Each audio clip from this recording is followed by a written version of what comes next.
Capítulo 11. O Doutor Bezerra de Menezes.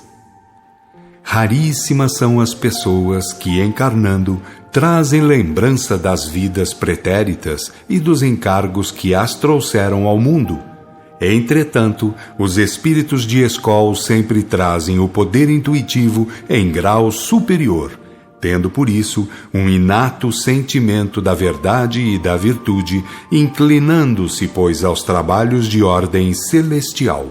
O trabalho de ordem celestial não é aquele que se fantasia de religioso, à maneira clerical, com ou sem batina, mas sim aquele que se caracteriza pelo verdadeiro, bom e belo, que é o que conduz a Deus. Por estas alturas de minha narrativa, já estava participando das legiões que giravam em torno de Bezerra de Menezes. Quando digo o homem em seus trabalhos, o que faço é salientar a determinação divina, o serviço delegado pelo plano diretor. Porque se alguns espíritos vêm do submundo ou da subcrosta para ressarcir tremendas faltas, se outros vêm dos reinos espirituais ainda pouco vantajosos para terçar armas com as obrigações evolutivas mais elementares, se outros vêm dos reinos um pouco melhores para evoluir e deixar bons exemplos, certo é que outros vêm de reinos superiores para marcar suas vidas com o vinco dos missionários de primeira linha, deixando no mundo os rastros luminosos de seus feitos, os caminhos por onde outros poderão se endereçar aos sagrados objetivos da vida. Há gente, muita gente, que pensa estar à marca do missionário superior nas arengas teologais. Outros querem encontrá-la nos galardões religiosistas, nas pompas mundanas ou nos títulos da nobiliarquia clerical. Outros pretendem que esteja a marca superior na descoberta de Deus e do Espírito, do que sejam feitos e como são.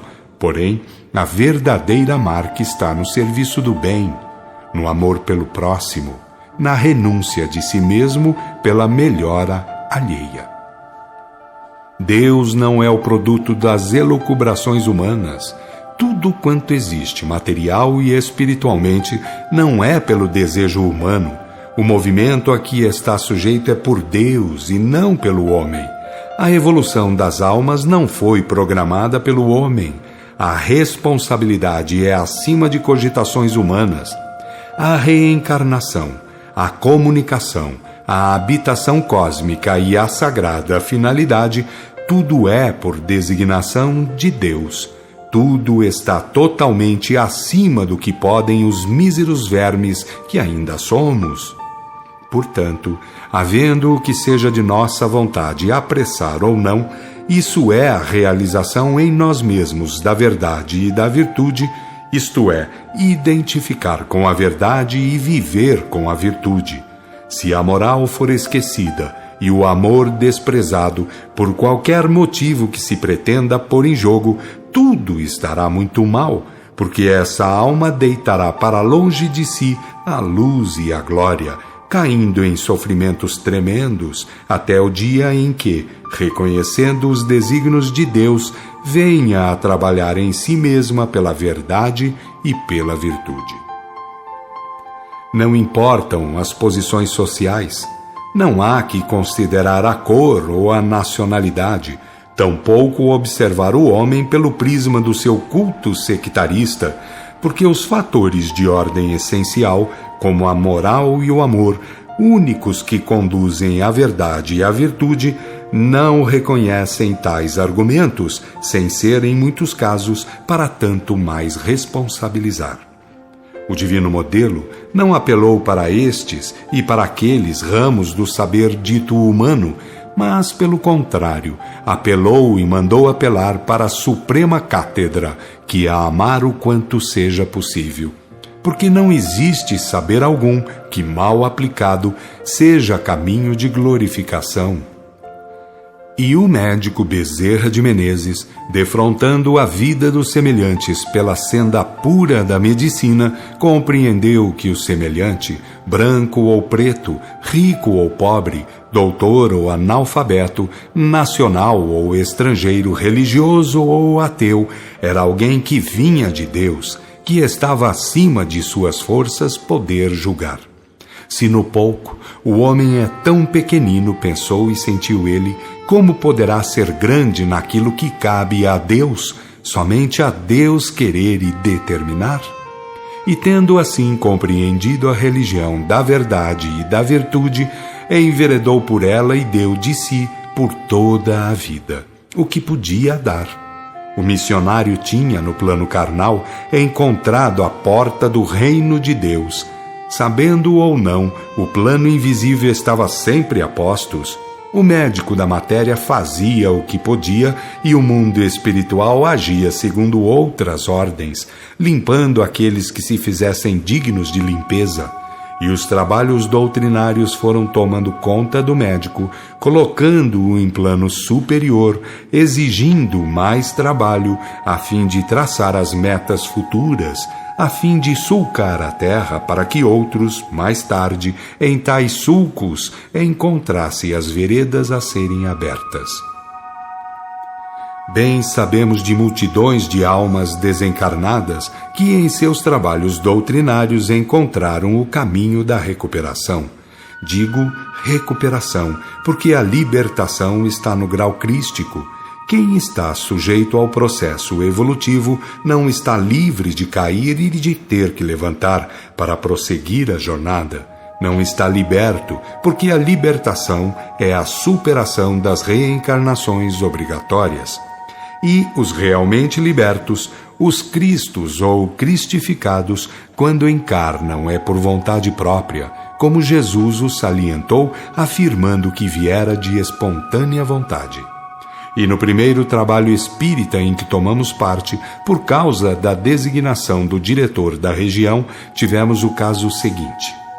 Pessoa encarnada falar ao médico Bezerra de Menezes do seu doente nestes termos: minha esposa já não tem mais remédios para tomar, e de tudo quanto ela tem tomado, nada resultou.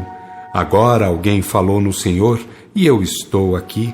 Para lhe ser franco, não creio em coisa alguma, isto é, creio na natureza. O médico sorriu, perguntando onde morava, nada mais, e para lá foram eles, o marido com suas ideias e o médico com o seu dever em dia. Casa rica de bens materiais, porque o dono, o engenheiro, era de boa fama e de muita procura. Sua esposa estava acamada, enfraquecida e intoxicada de tantas medicações, aliás, materialmente muito bem indicadas. Bezerra falou à doente, lembrou-lhe Deus e o mundo espiritual, recomendou-lhe tomar os remédios e não se esquecer das orações. Que tomasse os remédios com a água fluidificada, lembrando na ocasião que os bons espíritos ali estariam para auxiliá-la. E a doente, mais duvidosa do que outra coisa, balbuciou: eu sempre faço o que me recomendam, doutor. Todo bondade, Bezerra segurou-lhe: então faça o que Jesus quer que faça. Seus filhos necessitam de cuidados maternais, e Jesus sabe disso. Eu lhe dou os remédios do corpo, mas é Jesus quem lhe dará os remédios do espírito.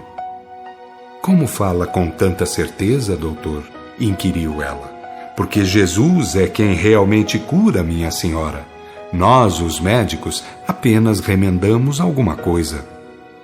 Sabendo ou não os doentes, crendo ou não, mas Bezerra de Menezes colocava os casos à frente do mundo espiritual. E quando os casos eram como este, graves, de certo modo, então sabia ele que a cura estava nos trabalhos espíritas, porque as atuações espirituais maléficas tinham que ser combatidas pelas atuações espirituais benéficas. No momento da visita, o nosso grupo assistencial, guiado por Tancredo, retirou um dos vultos negros que envolviam a senhora do engenheiro.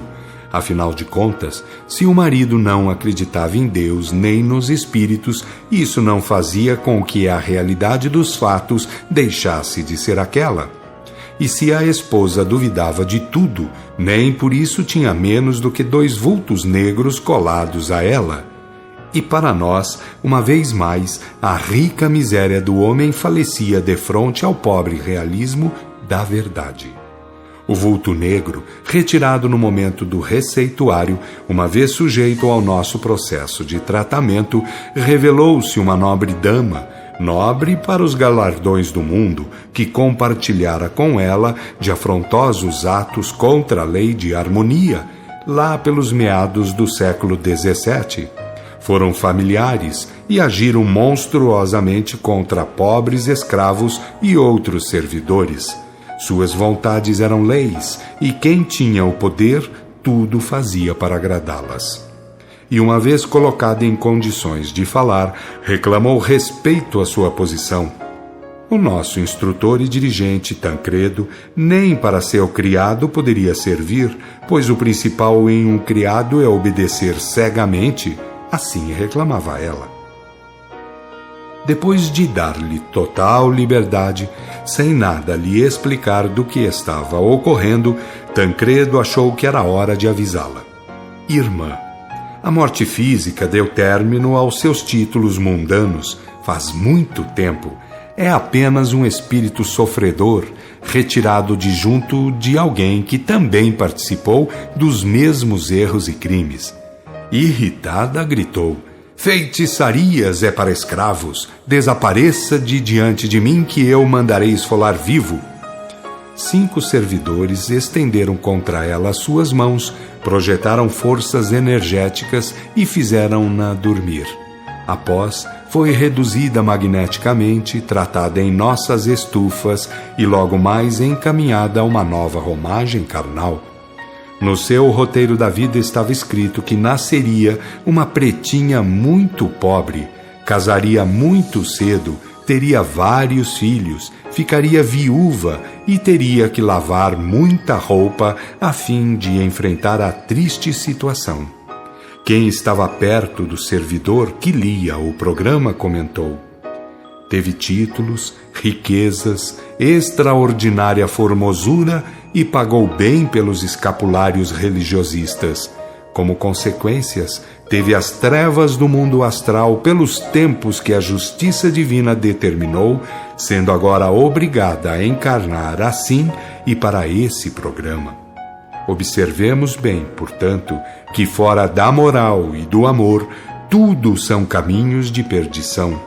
Sem acusar, mas apenas deplorando tais falhas, tratemos de aprender as grandes lições que a vida nos oferece.